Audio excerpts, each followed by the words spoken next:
Hi, my name is Nick Broughton, and I'm Randomfish. Hit that subscribe button and let's all be random fishes together, shall we? I'm back, and I'm back to reviewing. Because honestly, I didn't quite know what else I wanted to review, and to be completely honest, putting out 2 videos in a week, at the time when I first started thinking about it, I didn't know what else I could really bring to the table. And also, it just didn't feel like I wasn't being random enough. But unfortunately, with this lockdown in effect, I can't really do much in the way of randomness. At least, not in any way that honestly would work for me. So, you know what? I'm going to review some stuff because it's fun. Now, last time I did this, I reviewed Captain Fantastic. A film that, by all stretches of the imagination, was a weird thing, but it was kind of fun. Today, I decided to review something, let's talk for a minute about a guy named Ricky Gervais. Ricky Gervais is a British comedian who has starred in a whole bunch of other stuff on TV. Up to and including the likes of The Office, David Brent on the Road, which was the film, or the mockumentary, if you will, of his tour, his music tour. Alongside which he's also starred in The Muppets Most Wanted, and a Netflix one series show so far that I think is getting a second season, I'm not quite sure. And he's also starred in multiple live-action versions of his podcast, The Ricky Gervais Show, with Steve Merchant and Carl Pilkington. That's his name. And throughout all of that, I have never really enjoyed Gervais as an actor, primarily because he seemed to be focused more on that awkward type of humour. You know, that silly humour that was utilised in The Office, yet somehow was also tried to be utilised in Hitchhiker's Guide to the Galaxy at the hand of Martin Freeman. I am not a fan. I thought I was, but I am not a fan. So with all that in mind, I wanted to take a look at some of the Ricky Gervais films that are currently available on Netflix. And the one I came across, and the one that I hadn't seen before, because I'd seen The Invention of Lying, is Ghost Town. Now, Ghost Town is a film in which a dentist ends up having a bad reaction to the anesthesia when he goes under for an operation that he's having at the hospital, which he didn't need to have anesthesia for. And when he wakes up, he finds out that he was dead for 7 minutes, or just under 7 minutes. And turns out, after that experience, he can now see dead people. So all these ghosts keep on coming up to him and asking him for advice. As in, asking him to help them deal with their unfinished business. Now, the main ghost that he comes across is this D-bag of a guy whose wife found out that he was cheating on her before he died, and in the years since then, she has, I should say, gotten engaged to some other dude that he basically is saying is no good for her because he thinks that she's being scammed or something like that. And so Gervais, thoroughly unwanting but still does, tries to help him out by figuring out the guy's true intentions of what to do with this woman. Turns out the guy's actually really nice, and turns out that the dead guy anyway, was attempting to hold on to her because she wanted to know why it was that he was cheating on her all those times. Spoilers, by the way, for the whole film. Not that I really give a damn, because if you're a fan of this movie, then I don't know. I don't think, if you're a fan of good movies, I do not recommend that you watch this film, because it is, how do I put it? This film is what I like to refer to as a giant middle finger to interesting storytelling. The main character is a comedian who is 100% sarcasm and wit-based. And I'm not a massive fan of Ricky Gervais, but I have a feeling that that's where a lot of his stuff comes from, his wit and his mind and everything else. Given the amount of times that I've seen him completely attempt to to attack Christians or have him argue against Christians online. But you would think having someone with a mind of that kind of ability, or someone who had a wit of that ability, would be able to, at some point along the lines of his life, figure out, some time ago, that, having a good reaction to something is actually pretty funny in and of itself. I'm not saying go to slapstick humor, I mean this isn't Monty Python territory or Bottom territory, but still. The problem is that he spends... The movie is incredibly predictable in plot.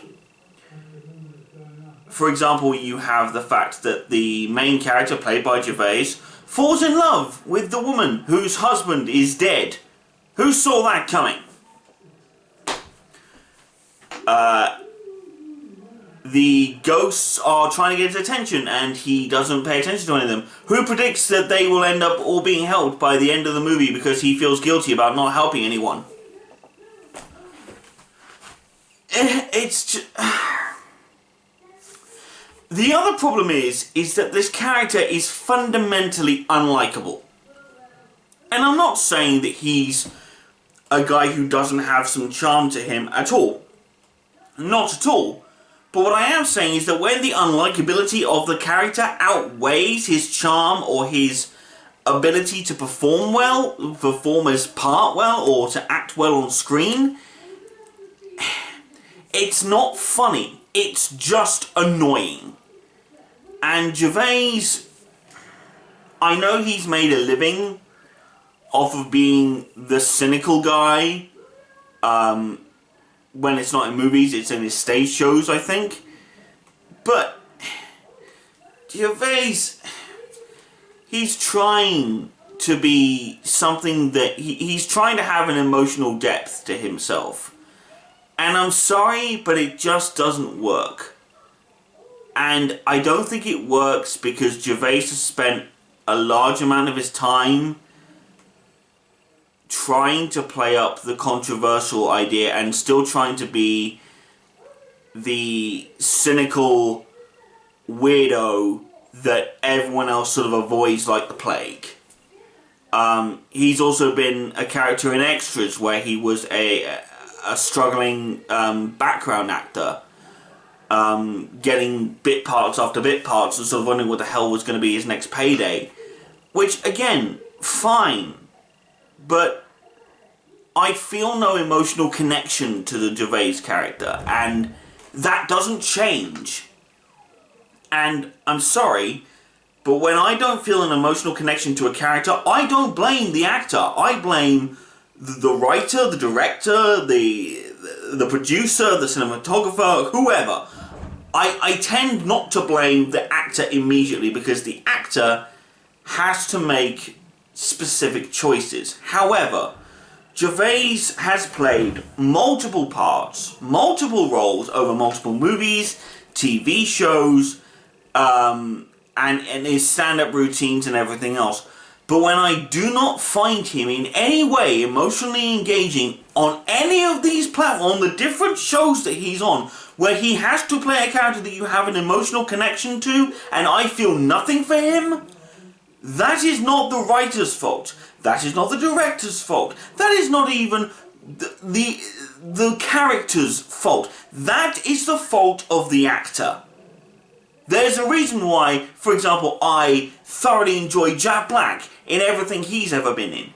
Because he is constantly witty, funny, and hilarious throughout... I know I just said the three same things practically there. Fine.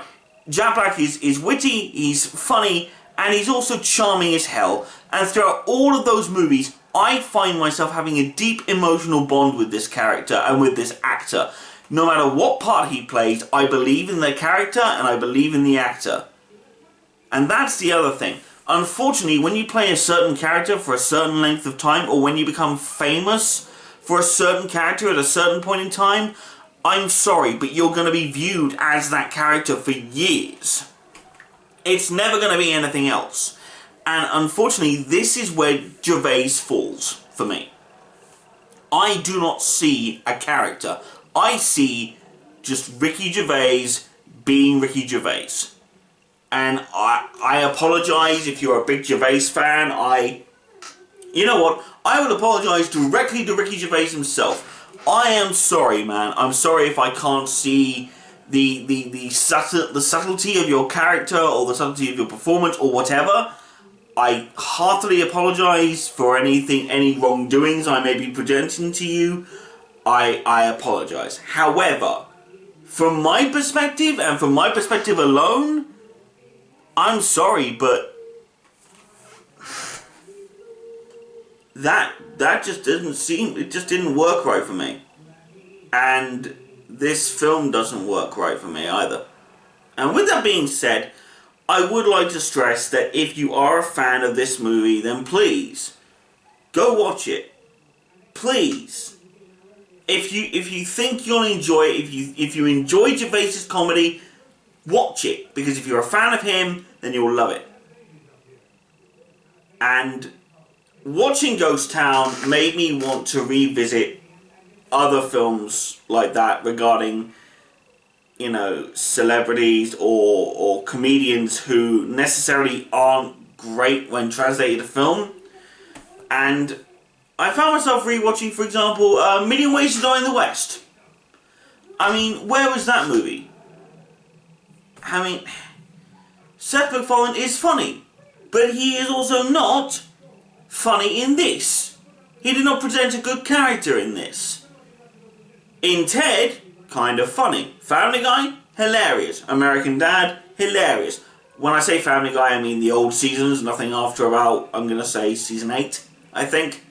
Not a fan of anything after season 8. But